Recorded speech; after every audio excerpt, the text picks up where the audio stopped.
Will Nicholson, Tomlinson Sotheby's International Real Estate, Sandpoint, Idaho. Shanghai Jazz, Madison, New Jersey. McCoole's Red Lion Inn, Quakertown, Pennsylvania. Beautiful Peddler's Village, Lahaska, Pennsylvania. Norris, McLaughlin, Allentown, Pennsylvania. My name is Eric Mintel. By night, I'm a professional jazz musician, but by even later at night, I investigate the paranormal. I, along with my team at Bucks County Paranormal Investigations, travel the country investigating all things paranormal. This is Bucks County Paranormal Investigations. All right, hey ladies and gentlemen, Eric Mintel, Dominic Sattele. I cut you off again, didn't I? That's okay. Steamroll, baby. Steam right over. What we wanted to do, we're here in the BCPI office, and we wanted to kind of give you a little bit of an update on what's been going on at Bray Road in Wisconsin, in Elkhorn, Wisconsin, and a lot of stuff, a lot of stuff that I haven't even told you. Well, the pictures you sent me, I thought were worth a million words. No, I know. Oh, unbelievable, man. I just, what was the thing that was in the tree? I don't know what was. Spoiler alert. Yeah, I don't know what that was, but I just got today. I got a couple of photos from Lee of, and I don't know if you got a chance to see that yet. I have not. The UFO's back. Unbelievable. I didn't get a chance. Yeah, I didn't get a chance to look at them, but apparently they're friends of yours. Yeah. I mean. Yeah. Well, it's back. I mean, what you saw that night when we were out there is back over the field, because people were reporting that out in Wisconsin. Yeah. And Lee goes out and checks the trail cam, and there it is. Wow. A lot of people, knew that we went out to Elkhorn, Wisconsin. Thank you, Ellen Collins, which we're going to bring on in a minute. If it wasn't for Ellen, we would not be able to do this video. And, this story of the Beast of Bray Road's been around for years. Yep. And, what is it? It's supposed to be an upright canine dogman, werewolf type creature. Bipedal. And, you've seen the video, and you've seen us post some, clips and things like that.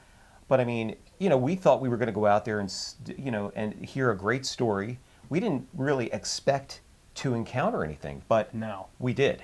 We actually encountered this thing on the night of October 3rd, and more than one. More than one, yeah. There was more than one, definitely. That was the thing that really, I think, that freaked me out the most was there was more than one. Yeah. And we're standing there looking across the field, and to the other side where the cornfield is, where we heard the noises, and all of a sudden there was rustling behind us. Yeah. So this was like a whole pack kind of a thing. It was just crazy. And a lot of people are saying, well, why didn't you guys stay out there? And it's like, first of all, we only had a flashlight. We had one flashlight and a radio, and there was nothing. That was it. Looking for a vacation home? Look no further. Will Nicholson of Tomlinson Sotheby's has just what you're looking for. World-class entertainment at Schweitzer Mountain or water sports at Lake Pend Oreille, Idaho has it all. Fresh powder skiing, live music, multiple restaurants, and downhill biking in the summer. And, if you're lucky enough, you might spot Bigfoot. He loves it here. Give Will a call today. I mean, it was really, really one of the most unnerving nights I think we've ever had during an investigation. And I mean, when we were in the Pine Barrens hunting Bigfoot, I mean, I felt safer there than I did out in Wisconsin. Oh my God! So, and I say that all the time. But I mean, that guttural roar, scream. Yeah. I mean, the howl. It just totally freaked you out. It was, and it was. I'll tell you what, man. Let's bring in Ellen. We've got Ellen from Wisconsin on Zoom here. So, Ellen, how are you? I'm good. How are you guys? Good. Doing good now. Not the night of October 3rd. Oh, come on. That was fun. But you did a lot of truck diving that night. Yes. I have been practicing. Yes. So, Ellen, since we got back, I know you've been doing, and you've really delved into a lot of research into this thing and what it could be. What is your research turned up now? Okay, so I am really working on the biological side of this, and I'm looking for some reason to come up with a good explanation to see that to find out whether or not it is a true cryptid. Okay, is this something that is just an anomaly? Is this something that is a mutant animal that is breeding with normal animals, but mutant genes are coming forward? Okay, is this a supernatural being? What is this? So I'm delving into the realm of bioluminescence. I've been talking to you about that. With bioluminescence, as with the tapetum lucidum that we discussed earlier with the tapetum in the back of the eyes, that only glows when you have a flash of light on it. Right. Okay, so with bioluminescence, what's intriguing about that is that most single-celled animals that have bioluminescent capabilities, they're not, it's not just one great big large area. They're completely individual cells. So if something has bioluminescence around its eyes, it might have 75 to 100 cells around the eyes that each have a bioluminescent feature. So each one of those cells. Oh, sure. Oh, wow. So within Judith A. Harris, attorney, partner, and chair of the Estate Trust and Tax Group of the law firm of Norris, McLaughlin, with offices in Allentown, PA, Bridgewater, New Jersey, and New York City. Norris McLaughlin is a full-service law firm handling matters ranging from estates, trust and tax business law, litigation, real estate, intellectual property, healthcare law, municipal law, and immigration law, just to name a few. Norris McLaughlin. So there are chemicals inside the bioluminescent cell itself that shoot off. Wow. Now, question for you. Since you're talking about that, this is kind of like a lightning bug. How it can. It's like a lightning bug. Exactly. Now they can only maintain or sustain the light for so long, but right. this creature, it glows and it stays glowing. Yeah, this creature is, constant. And the problem with bioluminescence is that one photon inside of a bioluminescent cell takes 6 ATPs, which is the energy of life. So when we exercise, like when you go to exercise, you use a lot of ATPs, energy. So you have to come back and restructure that energy somehow, recuperate and recover. So same with a photon. So it takes 1 or 6 ATPs in one photon.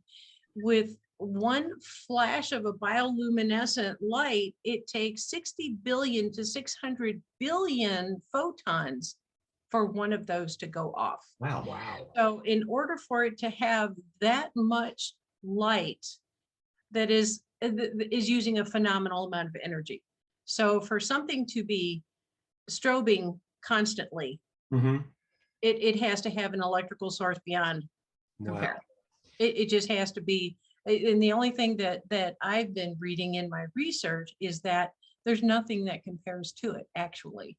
You would have to have a constant electrical source coming from within.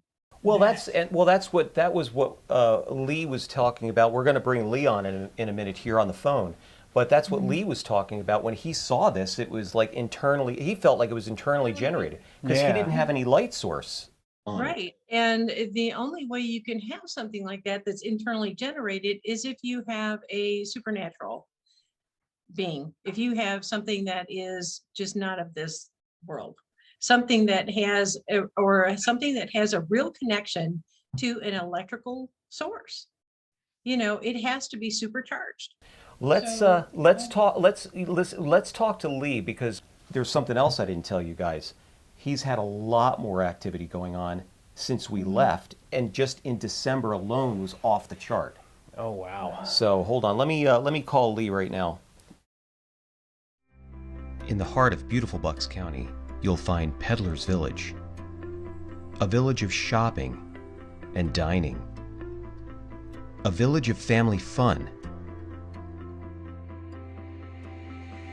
a village of elegance. Visit Peddler's Village today and make memories that last forever. Lee Hampel. Yeah, hey, how you doing? Good, Hey, man. Lee. How you doing? I got Dominic here with me. Hey, Dominic, how you doing? I'm good. And Ellen Sando is here too. Ellen's there. Hello, Ellen. So Lee, we were just talking. Ellen made a really good point. There's a million things we want to ask you in a short period of time here, but I wanted to ask you a couple of things. Ellen was just telling us about when you saw those eyes, the internally generated, the red glowing eyes, and you said that you felt like they were internally generated. They were very luminescent, and when he was 40 feet out in the field, and I knew my headlights were not reflecting that far out as well as they were right by the road, and yet I only saw a single eye when he was that far out in the field. He just turned one eye and looked at me. Yeah. That amazed me right away. It jumped 15 to 20 feet. Wow. And I didn't know if it landed or if it just flew. I'm assuming it landed. I mean, the next day. Flew? Wow. My youngest son, Jason, he came up and we found tracks right at the edge of the field, the 5-toed, 7-pad tracks. But the field had a lot of debris, and we couldn't find 15, 20 feet out. We couldn't find any other tracks out there. But wow. It was bad track, a lot of debris. So I'm kind of assuming it landed. Mm-hmm. Turned and looked at me there. I saw one eye there. Then another 15 instantaneous there. I mean, it was so fast. Another 15, 20 feet, I saw it turned and looked at me one eye again. And then I realized that was not just reflecting because, I thought when it was by the road, I didn't assume that it was luminescent on its own because, of course, my lights were shining on it. And I should have seen body. Certainly, I was by the road, and certainly when it was down the embankment, I was, 80 feet from, maybe 100 feet from it. Wow. I never saw any body, which was a very strange occurrence also. Well, like we saw in the field the night of October 3rd. I mean, we saw the eye shine in the coming from the wetlands, and that's where you've had a lot of the activities coming from that area. Shanghai jazz has been a staple of gourmet cuisine and incredible live jazz for over 20 years. Owner Tom Donahoe has created an atmosphere where good food and good friends can gather for an unforgettable culinary and musical experience. And don't forget to check out the new Encore Lounge downstairs. Choose from a variety of drinks and wait for the show to begin. Shanghai Jazz, your destination for jazz. Oh yes, wetlands have had a lot of activity. Yes. And Ellen's been doing a lot of research on this this luminescence idea, and has got some really great things that we just talked about, and we have this in the video, which you'll see as well. But December was very active, and I think partially generated because I was able to put out a deer carcass that was on the property already. I didn't bring it there. Right. That's what I cannot do anymore since 2016. Wow. But, December was very active with lights and orbs and. Yeah, was there mist along with that? Did you get more pictures on your trail cams of it? I had mist on the. Yeah, I had mist. The deer was behind some grass there, and then the mist came, and then the 25th, the mist was on the camera, and the 26th that morning, then that raccoon carcass was 10 feet out in my field. You can see it on the game camera. You can see the rib. So, and when I went up to check the deer on the 26th, then that raccoon carcass was 10 feet out in my field, put in a little pile, and the deer carcass and all the trimmings were gone. And that all happened right in front of a working camera. Wow. And I had no pictures. So, that's amazing. Well, the myth was, when that occurred during the night, I don't know, but I'll tell you, man. Why would any animal pick up that carcass, which had been there since October, and then move it over 10 feet out in my field and put it in a pile? Yeah, it wasn't. I mean, it wasn't really touched on that barrel. All the deer carcass and all that deer trimmings, and it's all gone right in front of the camera. Wow.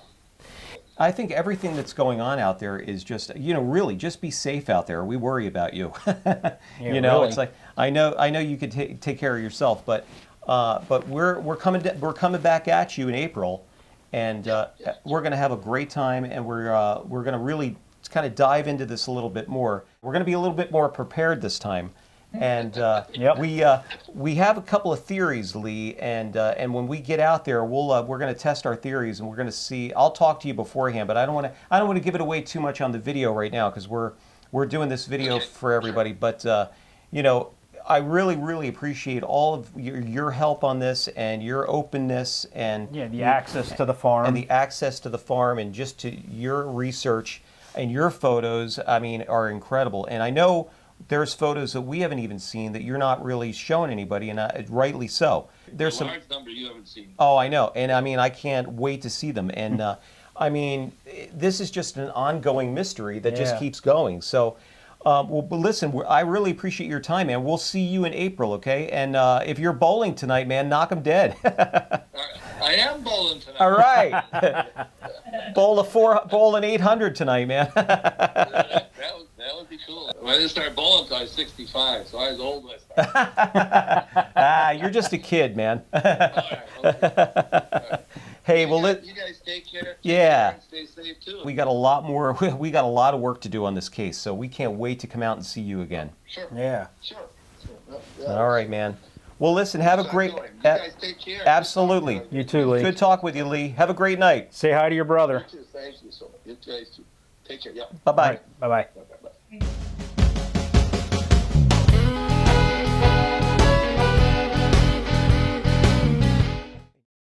For April is that I'm working with something to do with our experiment and our investigation with a color scheme.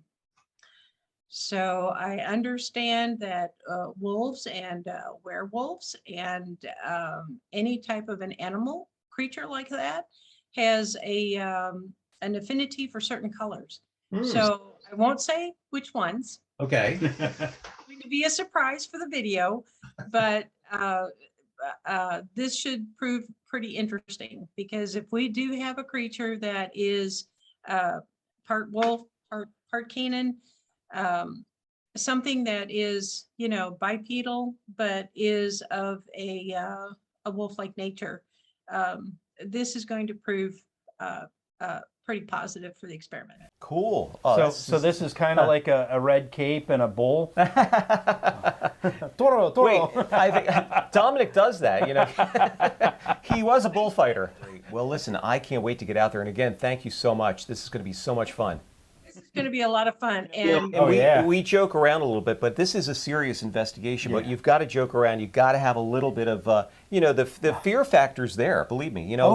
When Dominic was in the Pine Barrens, he felt safer in the Pine Barrens than he did out there. Awesome. All right. We'll talk to you later. Have a great night. Okay. Thanks, Ellen. you too. Bye. Bye-bye. We're going to be speaking at the Beast of Bray Road Conference. So there are still tickets, as far as I know, still available. So, and you know, come join us. Yeah. I mean, this is going to be wild. We didn't mention we're going to be also doing a town hall meeting in Elkhorn at the Madison Memorial Library, April 28th at 6 p.m., 6 to 7 p.m. At the Madison Memorial Library right in Elkhorn.